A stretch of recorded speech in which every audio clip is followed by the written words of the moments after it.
and Dubai. Okay. Because Maritime Glacier in Asia. Scientists have found that the red blood clot.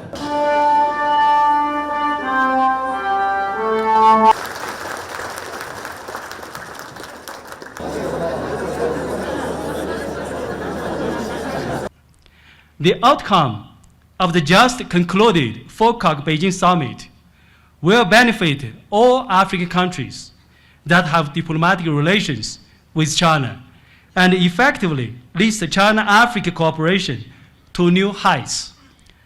The outcomes are of far-reaching significance for guiding the development of China-Africa relations and achieving modernization for both sides.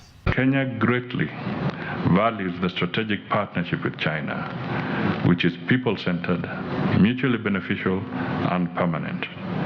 We are happy with the joint measures by both governments to enhance the Kenya-China strategic partnership through implementation of the joint vision for advancing modernization and building an even closer Kenya-China community with a shared future.